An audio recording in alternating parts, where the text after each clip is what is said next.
In just a few years, China has built this world-class fusion. The other issue with like China actually fucking being leaps ahead in terms of like building the infrastructure and also the manufacturing capabilities for renewable energy is that this causes us, because they're our great enemy, okay? This causes us in the United States to be more over-reliant on destroying the fucking planet. Every time China has like secured a new contract with rare earth minerals, like a country that has natural resources that are desperately needed to build batteries or whatever the fuck for renewable energy, America dives 10 feet deeper into the fucking oil fields. We're like, oh, well, you fuck China. I'll show them. Like, it almost feels like our goal is to just destroy the planet before we build a reliable means of surviving on it. Fuck it. We're going to frack harder every time they try to fucking build new battery tech. Research campus from scratch, while the US still lacks anything like it. It's a sign of China's growing investment in nuclear fusion, what many scientists consider the holy grail of clean energy. If American companies don't lead on this, then the jobs, the wealth won't develop inside a building. Up here, they'll develop in China. We'll break down the race to achieve and commercialize nuclear fusion and what's at stake if China wins. Fusion has the potential to create nearly limitless energy with no carbon emissions and very limited radioactivity. In fusion, you combine two small atoms like hydrogen to form a single heavier one, and that releases a huge amount of energy. To make the atoms collide and fuse, they're heated to an extremely high temperature to form a plasma, which is basically a mix of positively and negatively charged particles. Up until probably 5 years or so ago, fusion was seen as a long-term fundamental scientific challenge. There was a lot of open collaboration and discussion among scientists from around the world. George Tynan is a global fusion expert who has worked with several of China's top universities, as well as China's first nuclear fusion research institute. In the last 5 years or so, there's the beginning realization that this may not just be interesting science, but there may be a possibility that this could become an important. Milton update. Milton is back to being Cat 5 with 165 miles per hour winds and a minimum pressure of 918 millibars. The NHC is urging all Florida residents to evacuate if told to do so. Key messages from the NHC. A large area of destructive storm surge, the highest inundations of 10 feet or greater, is expected along a portion of the west central coast of the Florida Peninsula. If you are in the storm surge warning area, this is an extremely life-threatening situation. You should evacuate today if ordered by local officials. There will likely not be enough time to wait to leave on Wednesday. Devastating hurricane force winds are expected along portions of the west coast of Florida where a hurricane warning is in effect. Waffle House Index. Our Waffle House Index status maps reflects our closures as of 2 p.m. in advance of Hurricane Milton.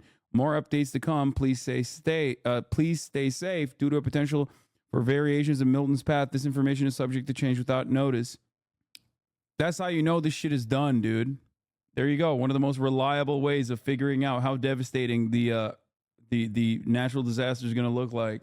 That's a joke, right? That's the most American thing I've ever heard in my life. It used to be. Now, not so much. Everything is burger in great USA. Yeah. That's that reliable public-private partnership in action, and a lot of you chatters are refusing to reckon with it. It's quite fucked up, in my opinion. Practical technology. He says he hasn't been back to Chinese labs since before 2020, partly because the US government has discouraged it. Some scientists say fusion energy could be on the grid as early as the 2030s. China became a leader in the field after it joined the International Nuclear Fusion Research and Engineering megaproject called ITER in 2003. Since then, it has invested heavily in domestic fusion infrastructure, research, and workforce. One of the leading candidates for a viable and practical fusion reactor is called a tokamak, a machine that confines plasma. Okay, let's do this instead. This is boring. I don't care about nuclear fusion.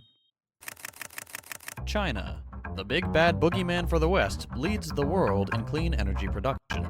Contrary to the image we're supposed to have of them from all the Red Scare propaganda and xenophobic fear-mongering.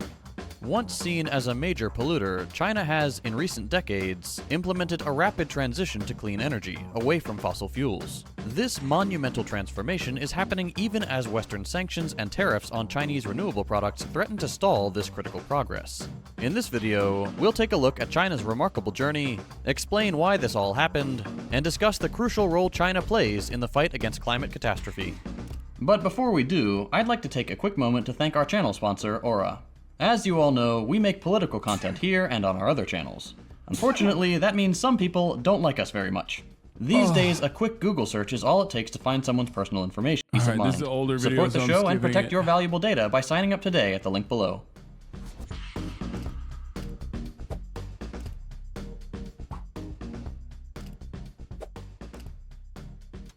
The foundation for China's remarkable economic ascent was built on Mao's industrialization policies of the 1950s through the 70s, but it really took off in the 1980s, transforming an impoverished agricultural nation into an industrial powerhouse within just a few decades, an unprecedented achievement given its vast population of 1.4 billion people.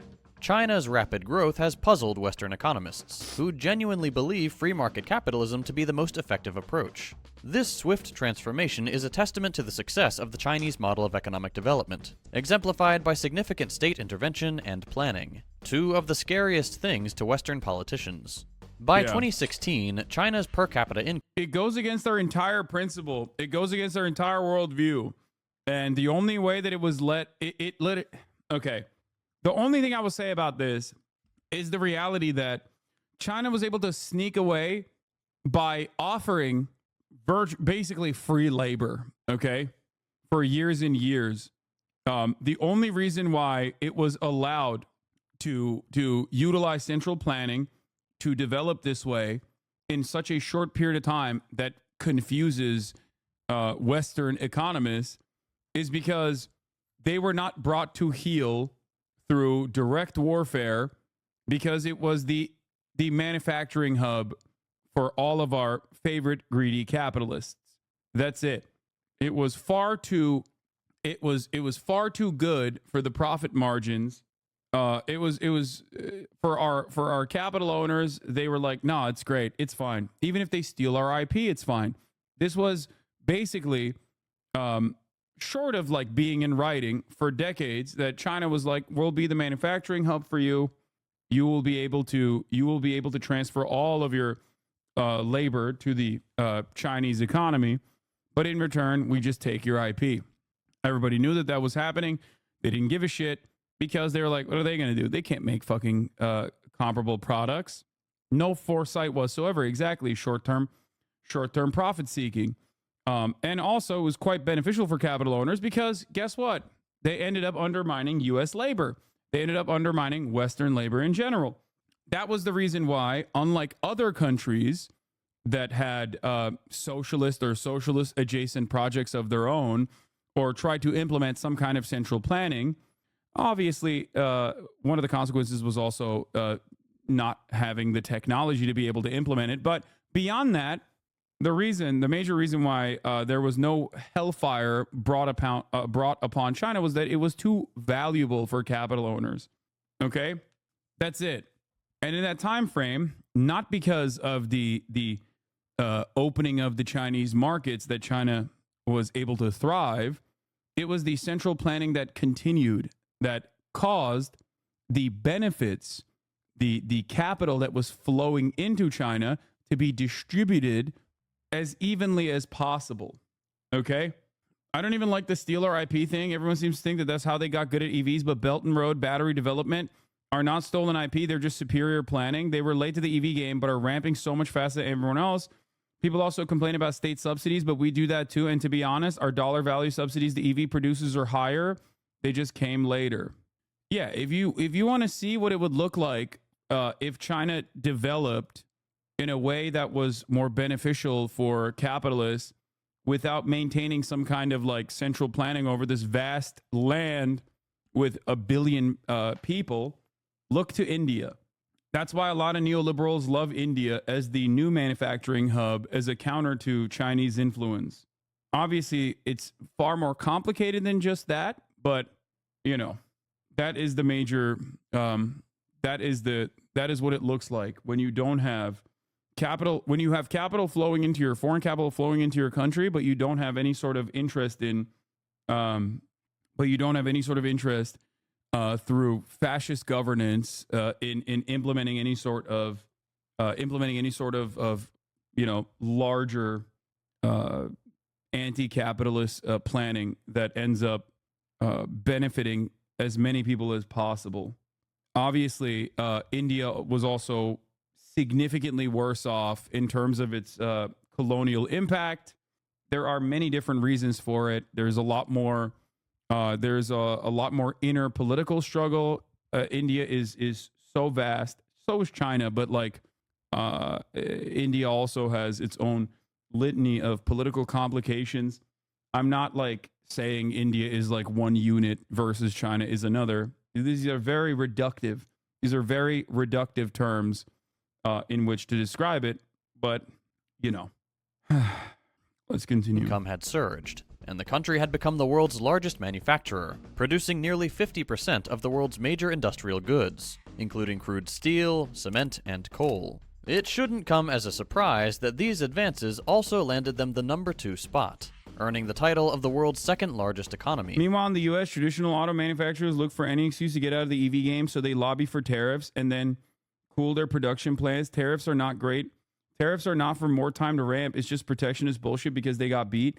Yeah, but the other side of that problem is that when you fucking slap on tariffs and you also refuse to fucking compete with China on EV production, refuse to ramp up EV production, then they're going to outcompete you until, what's the plan here? Just larger fucking trucks forever? Just every American, I'm not going to stop until every American has a Ford F-450. We're not going to stop until everyone has a baby murder machine, a tank that's run on fucking coal and oil. What are we doing? The fuck are we doing? It's so idiotic. Tariffs are also additionally stupid if you're going to refuse to fucking manufacture domestically. Tariffs and protectionist policies such as that one are effective if you have a competitive product that you are also creating. If you refuse to create a competitive product, then why the fuck are you even slapping tariffs on that? All you're doing is driving up prices. It makes no sense. I genuinely think it's just short-term profit seeking in general. Same thing happened in the 70s with then Japan was the dominant auto manufacturer for 50 years. Yeah. Oh, I know. Oh, I fucking know. Okay. I just want a goddamn Toyota Crown and a fucking Toyota Hilux. That's all I want. This staggering growth placed China far ahead of many developed nations in industrial output and innovation. But it's not all sunshine and rainbows. As China has industrialized, it has picked up not only the positives of Western-style development, but also the negatives. Rising divorce and suicide rates, widespread business fraud and scandals, and pervasive asset bubbles. It also came with an arguably far higher cost, a severe environmental crisis. The environmental impact of China's industrialization was profound. Studies conducted in Zhuzhou City revealed significant pollution from heavy metals in air, water, and soil. Heavy metals from industrial waste were found to settle in the sediment of the Xiang River, causing inconsistent changes in concentrations over time. This pollution had significant implications for both the environment and public health, as heavy metals which enter the food chain lead to severe health problems. The primary pollutants, including cadmium, lead, copper, and zinc, were largely attributed to concentrated industrial activity. Yeah, every car manufacturer admits. I read this article. Ford CEO says the Chinese EV industry is the biggest threat to its business. CEO Jim Farley went to China and was terrified. Jim Farley trying to learn from his greatest competitor and is now trying to copy parts of China's electric vehicle playbook. I just want a Ford F-100 concept, dude. Please, please. I just want it so fucking bad. I want it more than I want anything else, okay?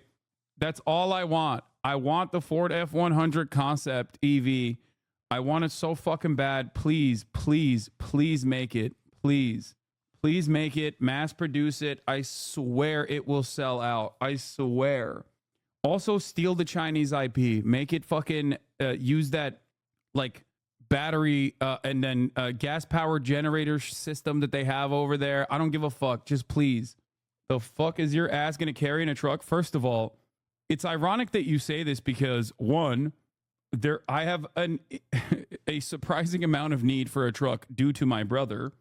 And also, secondly, it's weirder that I fucking drive around in a goddamn Taycan with this fucking demon in the back seat, barely fitting.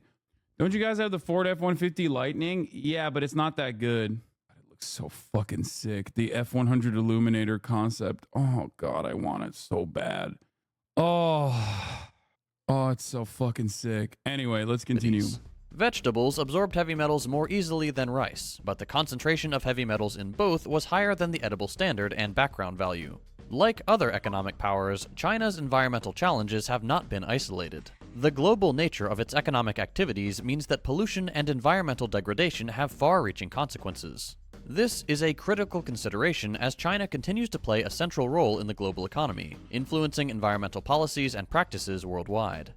While the U.S. continues to roll back environmental protections under both Republican and Democrat leadership, China's approach to climate change is refreshingly ambitious, and they've been meeting or exceeding many of their pledged goals. The Chinese government has officially recognized climate change as a significant threat and has set comprehensive goals to address it, something not typically seen among Western nations where there's still a debate as to whether or not it's happening during yet another hottest year on record.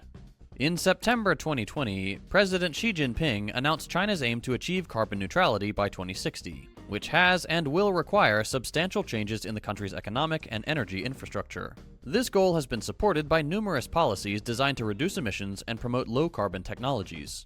From 2019 to 2021, China led the world in new solar, wind, and hydropower projects, as well as in the production and sales of electric vehicles and deployment of nuclear power plants. China's 1+N policy framework includes long-term plans, such as the 14th Five-Year Plan for a Modern Energy System and the Action Plan for Carbon Dioxide Peaking before 2030, which emphasize scaling up clean energy sources and investing in future industries. The country is currently providing the world an excellent example of what serious state-level climate action looks like. They engage in real diplomacy aimed at addressing real problems and implement robust, effective policies.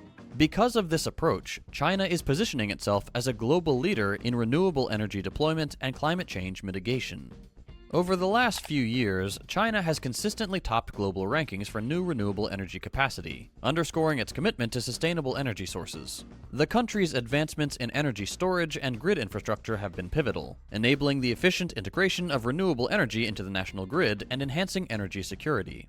A major part of their technological dominance comes in the form of their electric vehicle investment. China has made significant strides in EVs. In 2022, a quarter of all new cars purchased in China were electric or plug-in hybrids, supported by a vast network of over 4 million charging stations. This rapid adoption is driven by extensive government subsidies, long-term investments, and a robust infrastructure that supports these cars. A comprehensive approach that's unthinkable in the West. Chinese companies like BYD and CATL are global leaders in EV and battery technology, innovative features, and market share. Chinese domestic manufacturers have been particularly aggressive in integrating new technologies into their vehicles, such as advanced entertainment features. BYD's quick battery swap stations are also a game changer. It's interesting because Elon Musk said he was going to do that and then never did, and then said it was impossible to do. And what he meant by that was, and Megaphonics in the chat has defended Elon Musk for saying that, even though at the time it was impossible to do while maintaining, the profit margins that they wanted to maintain. Where's Megaphonics? And voice-activated controls, making Chinese EVs highly competitive globally. There's a reason the West, especially the US, put such absurd tariffs and import restrictions on Chinese cars. Why would anyone buy a $100,000 domestic car when a Chinese model vastly outcompetes it in specs and price? Despite the popularity of electric cars, China's public transport sector also showcases significant technological advances. I don't think the battery swap thing is a game changer. When Tesla did it, it was to game the CA credit system, which was dumb and set up to advantage hydrogen cars. But people ended up not wanting to use it. They'd rather just supercharge. Why did you mention me? I was doing work. Remember when you defended Elon Musk saying that it's impossible to do a battery swap many, many years ago? I never forgave and I never forgot. It might have been Fango Lives that said it.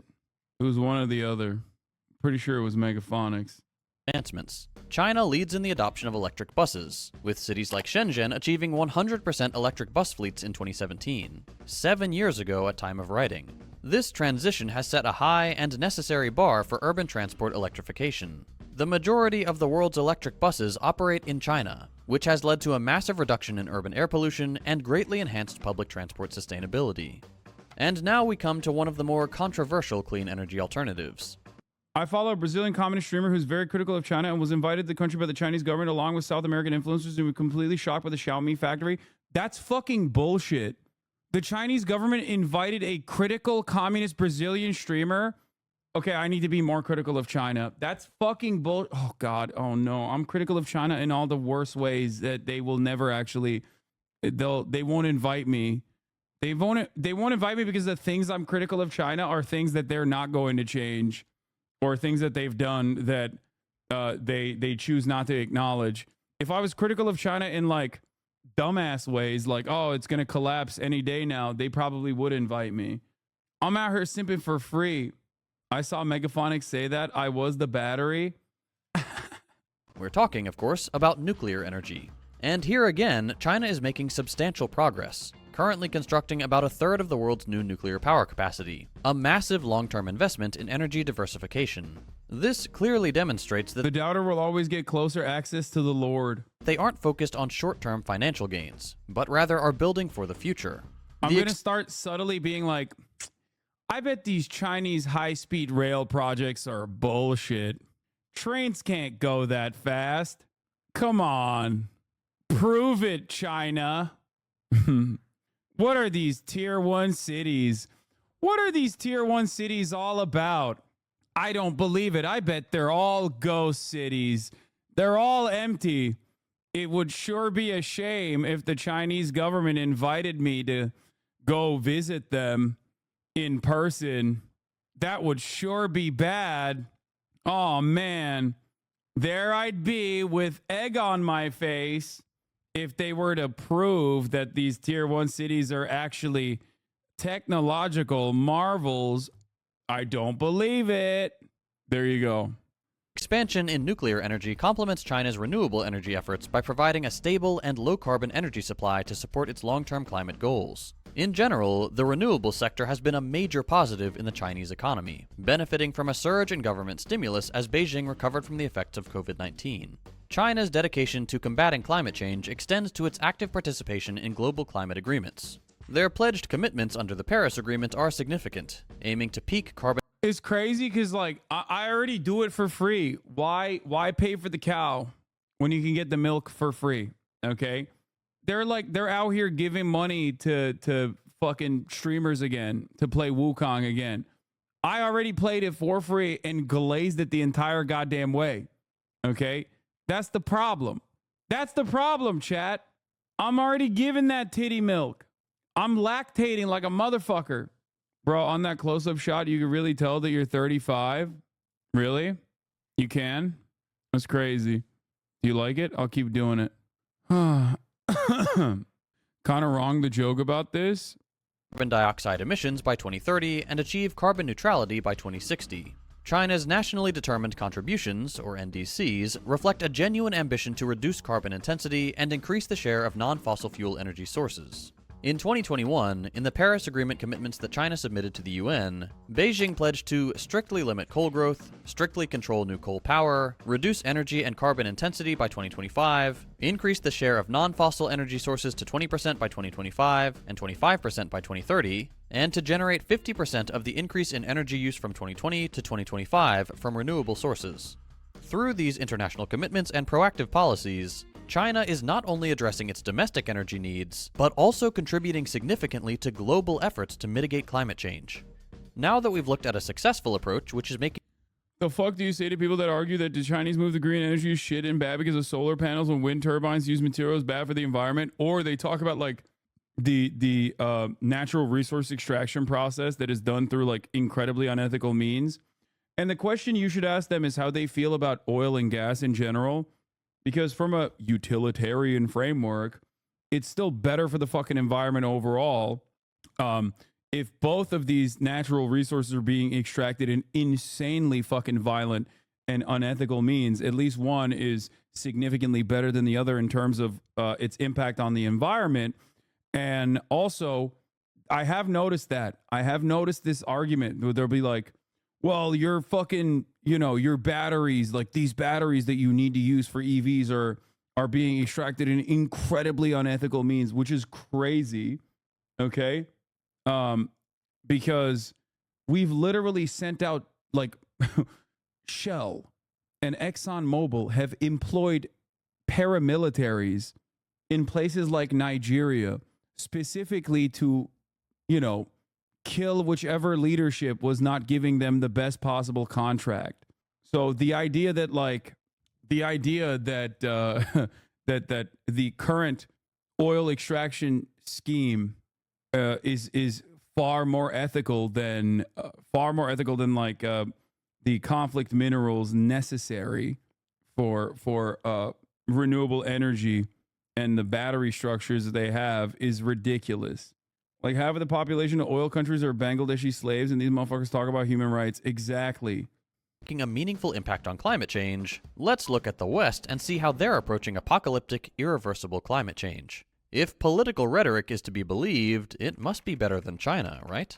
Let's start with the United States. The approach in the world's richest and most powerful country primarily relies on profit-driven market solutions for the clean energy transition and climate change mitigation. Unfortunately, we can all see how that's going. Despite significant technological advancements on paper, the pace of adoption and implementation is too slow to meet the urgent demands of climate change happening right now. The reliance on the private sector has not been transformative, as evidenced by the unimpressive increase in renewable energy adoption and the continued high levels of total emissions.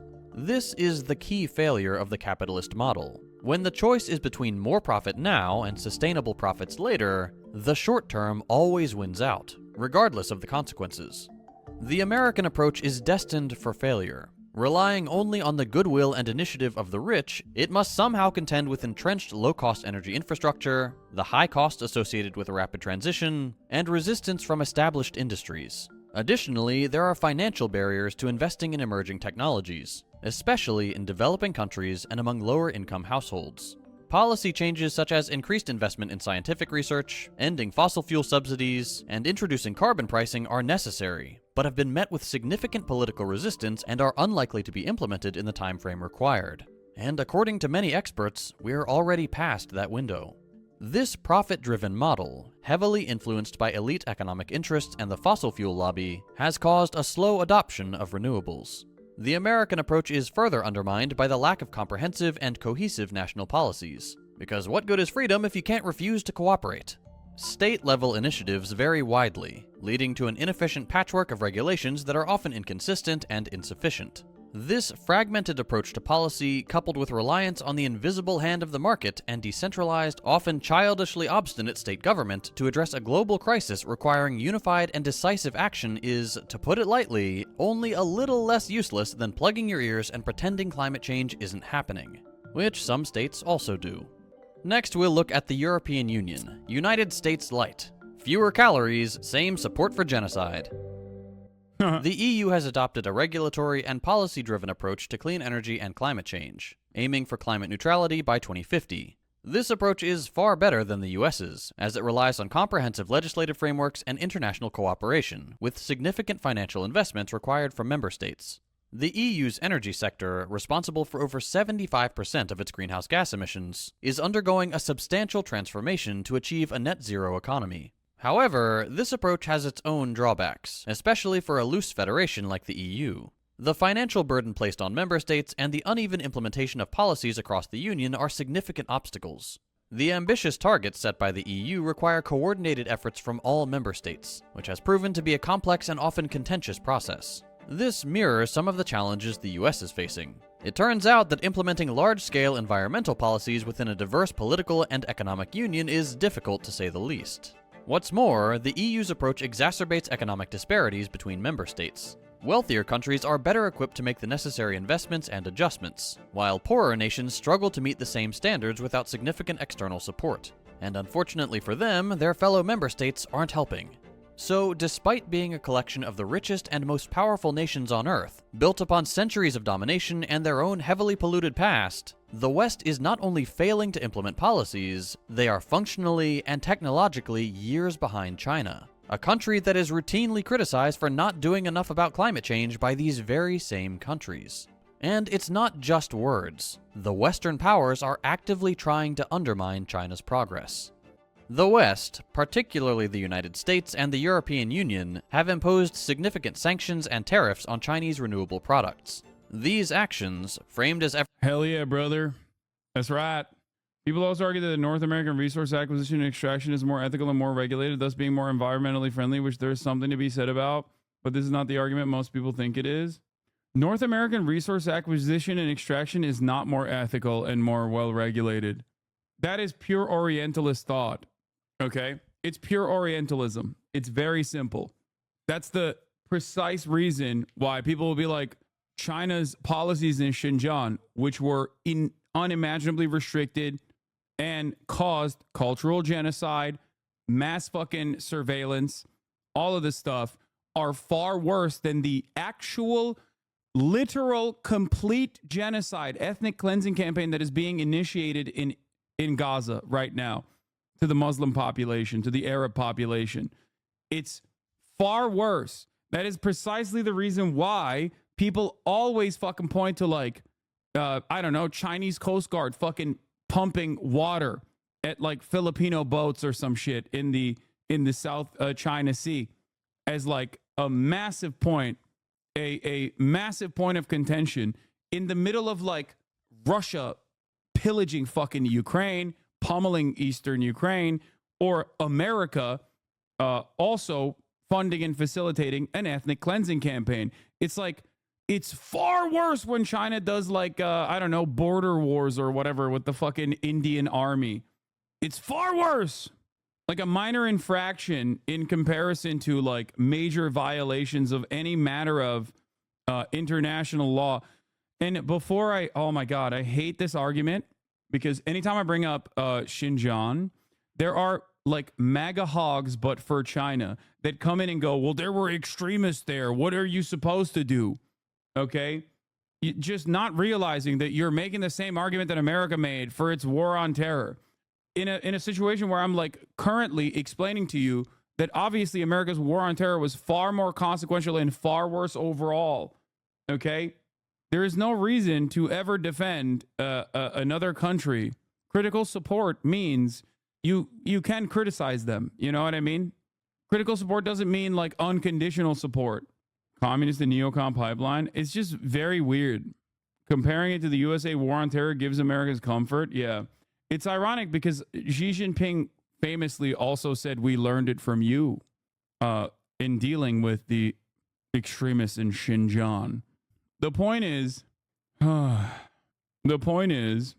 when you personally point to what other countries are doing, especially China, okay, as like a far more consequential, far worse threat to the world, you're being silly, and it is being used, in my opinion, as a very cynical but very deliberate way of trying to lighten the load and saying that, like, no, we're doing it better. Here, I'll give you another example of Orientalism. They have bribery in India and Pakistan, right? Well, we do too. We have just regulated it, so it's more ethical that way. We have unlimited, unrestricted campaign donations in the form of dark money, right? Through super PACs, through lobbying.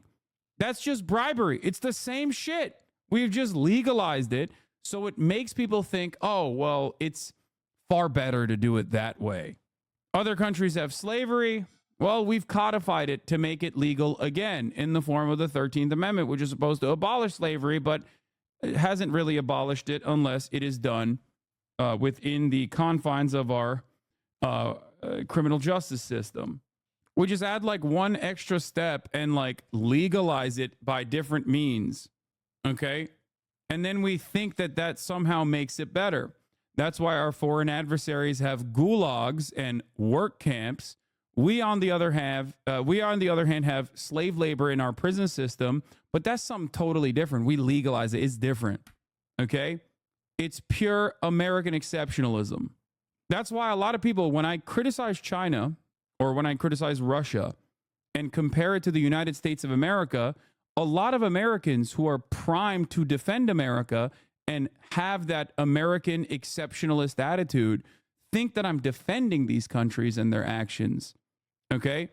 Because they genuinely do think like, no, when America does it, it's like it's legal, it's above board, it's bad, we should fix it, but also it's nowhere near as bad as like other places, okay?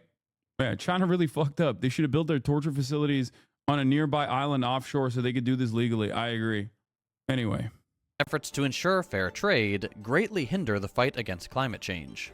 The United States and the EU have established numerous trade barriers against Chinese renewable energy products, which have and will continue to disrupt the global. Yes, did you know that China was one of the first countries in 2001 to join the USA's war on terror? Also, Chinese policies in Xinjiang were based on UN-USA de-radicalization techniques for the Balkan War. I remember, I don't know where I read it. I read it in a book, which is unique because I don't read a lot of books anymore. But I cannot recall exactly what book I read this in. But I remember reading directly Xi Jinping's own words saying that their de-radicalization techniques and their war on terror, no, Xi Jinping himself personally said, I remember reading, personally said that the de-radicalization and the de-escalation of like radical Islamist violence in the form of like knife attacks in these areas had to be squashed, and that they were utilizing similar techniques or engaging in the same exact efforts that the United States was in its war on terror. Global supply chain. Since 2011, the number of trade restrictions, like anti-dumping and countervailing duties, has jumped from 1 to 16, with many more on the way or expected. Anti-dumping duties are imposed when a foreign company sells a product in the US at a price lower than it costs to produce, while countervailing duties are added to offset the benefits that Chinese manufacturers get from government subsidies. These duties range from 18.32% to a whopping 250% for anti-dumping, and from 14.78% to 49.79% for countervailing. These high tariffs are, among other things, meant to make Chinese solar panels more costly in the US, which is meant to hurt China's solar industry in order to boost adoption of domestically manufactured panels, which wouldn't be so bad if the US actually pushed for adoption of these domestic products instead of backing fossil fuels to the hilt. Similarly, the European Union has imposed heavy duties on solar glass imports from China, Malaysia, and Taiwan. The truth of the matter is that China leads the world in solar panel production. By 2025, it's expected that China will control almost 95% of the global production of key solar panel components. Over the last decade, China has invested over $50 billion in solar manufacturing and created about 300,000 jobs in the sector, far outpacing investments from Europe and the United States. Chinese government policies have been crucial in driving this growth, rather than the barrier that many critics claim. Regardless, one would assume the capitalist powers would welcome competition, as that is their stated philosophy. It would appear that only applies when they can win. These Western-imposed sanctions and tariffs obviously have serious implications and consequences for global climate goals. Accelerating the adoption of renewable energy is crucial for cutting emissions, and a recent study shows that renewables and energy efficiency measures could meet 90% of emission reduction needs by 2050. Renewable energy is expected to be the largest source, requiring an annual increase of about 1.2%, a rate much faster than what we've seen recently. Fully utilizing renewable energy options would significantly cut emissions, achieving a 15% reduction by 2030 compared to the current path. This would align with the EU's goal of reducing greenhouse gas emissions by 40% by 2030, and help meet the Paris Agreement's targets. However, Western sanctions and tariffs make this goal nearly impossible to reach, revealing their total disregard for the greatest existential threat humanity has ever faced. China has emerged as a crucial and effective player in the fight against climate change. Their progress has been driven by a series of exceptionally successful 5-year plans which have allowed China to make the necessary vast investments in clean energy technology and to set ambitious yet attainable climate goals, even exceeding some years ahead of schedule. These plans have facilitated the rapid development of solar, wind, and hydropower, making China the global leader in renewable energy production. This success stands in stark contrast to the fragmented and lackluster efforts seen in the West, where policy inconsistency and lack of coordinated action hinders progress. China's ability to exceed their own goals, as well as those outlined by international agreements like the Paris Accord, is evidence that they aren't just paying lip service to the crisis as the West does, which is extremely important if there's to be long-term progress. But beyond this, China has been able to show the world This is, I don't know exactly what, I don't know which article this comes from. BP has dropped its ambitious 2030 plan. It reduces oil and gas production by 40% and shift to renewables, 3 sources told Reuters. Okay, it's from Reuters. The company made the commitment in 2020 and had already watered it down last year. Now it has reportedly abandoned the plan entirely and will focus on new investments to increase oil and gas output. Other oil giants, including Shell, have also walked back their energy transition goals. I'm letting you know right now, Chinese improvements in renewable energy is the reason, okay? Straight up. It's because we would rather sink the ship altogether than have China be the global leader in a new way, in the new method, okay? We would rather destroy the planet than allow China to be the global leader in what will take the place inevitably of the fossil fuel industry. As it stands currently, that is precisely what's happening. We also have no mechanism to fight back against this because we do not adopt central planning unless it's at the behest of capitalist corporations. We only utilize some form of centralized planning when it actually suits the profit margins and the profit-seeking interests of American corporations. Central planning requires stability. Central planning requires a competent leadership, a competent government. This is one of the many similar decisions. Here's what I wrote a year and a half ago. Last week, these companies all walked back their plans. In their latest earning call, Shell told investors that they plan to slow their investment in renewable energy this year. The company instead plans to invest heavily in natural gas, a fossil fuel that produces planet-warming pollution. Part of the reason why they were even investing in renewable energy companies to begin with was to halt their progress. Okay? That's it. You actually want central planning? Why wouldn't I? What do you mean? We already have it. I would rather we already have central planning. Anyone that says we don't have central planning is wrong, okay? We do. Like, what is one of the most successful industries that the United States of America has, okay, in terms of like unimaginable output? Agriculture, okay? How do we do agriculture in this country? There's not a single fucking agricultural producer in this nation that does not get a shit ton of fucking subsidies. That is where this comes from, okay? The problem, however, is what we do with our central planning. The central planning that we engage in the United States of America is only beneficial to a small percentage of shareholders. It is never beneficial to the entire country. It's also still heavily decentralized, and beyond that, the central planning that we have, I know that sounds fucking stupid to say, but beyond that, not only is it simply done at the behest of profit-seeking corporations, okay, but also on top of that, it is a private public partnership that America pushes for at every step of the way. This kind of attitude is the reason why every single part of American existence seemingly gets worse and worse, including, but not limited to, the one aspect of like American government that is supposed to always be infallible and unshakable and unbreakable, the motherfucking military. Okay? It's making even the fucking military, it's making the one American competent government, the one American competent government organization less competent. Okay? It's awesome. So much fucking bloat, so much corner cutting. It's great. The entire Chinese economy is one big public-private partnership, bro. Though, yes, except the junior partner in that coalition is the private companies. We have the exact opposite, okay? In China, companies work at the behest of the government. In America, the government works at the behest of corporations. That's the difference. That's what I'm saying. That's what I'm telling you. It's like flipped on its head. Our philosophy has been a real pivot towards energy transition investments, Sawan said, but we will make sure that those investments go into areas where we can see the line of sight towards attractive returns to be able to reward our shareholders.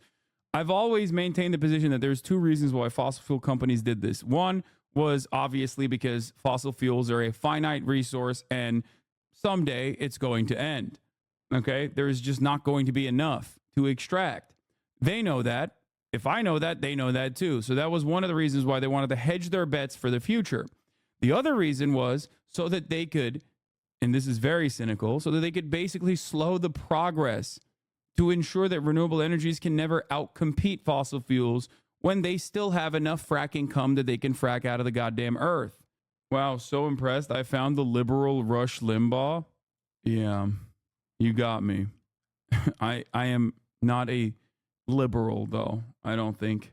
The next day, BP and like I'm over here being like, we need competent governance in the form of central planning that is not dissimilar to the Chinese version at the very least. Okay. And this guy's like, well, that's a liberal. That's awesome. That it's possible to grow an economy and seriously tackle emissions while introducing cleaner solutions that don't rely on profit incentives. The success of the 5-year plans has also proved the necessity of large-scale government direction in order to accomplish a goal that the West wants you to believe can be solved by individuals buying a product with a green sticker on it. Which is hilarious because this was an initiative also created by the oil and gas lobby. Like the industry itself decided what's an acceptable and very cool method that we can take advantage of American individualism and universalize the problem, as though paper straws are the reason why we are polluting the world. When the American military, as we looked at earlier, is directly responsible for more carbon pollution than like entire countries. Okay? Not universalize the problem, but like individualize the problem, individualize the responsibility. And it worked. It's so goddamn successful. People are so stupid. Unfortunately, myopic Western sanctions and tariffs on Chinese renewable products pose a serious threat to progress. Trade barriers not only undermine China's efforts, but also stall the global transition to clean energy, making it harder to meet international climate targets and avoid the most extreme climate fallout scenarios. The West's focus on protectionist measures over collaborative progress sabotages the desperately needed united front against climate change. But despite the challenges posed by Western sanctions, China stands poised to lead the global community in addressing climate change and securing a sustainable future for all of us. It's time that we in the West acknowledge that China isn't our enemy. It's simply an economic peer nation, and we could all benefit from the advances China has made if our own ruling class weren't so invested in the unsustainable status quo. Like, I don't even mind tariffs, honestly. Like I've said, I don't mind like isolationist trade policy or protectionist trade policy, as long as you're gonna also improve manufacturing in the fucking country. If you're on the one hand continuously focusing on oil and gas as the primary energy resource and simultaneously being like, and no one can have EVs, the fuck are you doing? We will never stop until there is one more lane, okay? We have to have one more lane. And not only do we have to have one more lane, the cars have to get larger. I will not stop until every American has a fucking tank. I will not stop until every American that is working in an ad agency in the middle of fucking New York is driving a Ford F450, no, F650, okay? Fuck the trucks. Everyone needs a big rig. Hell yeah, brother, because that's freedom.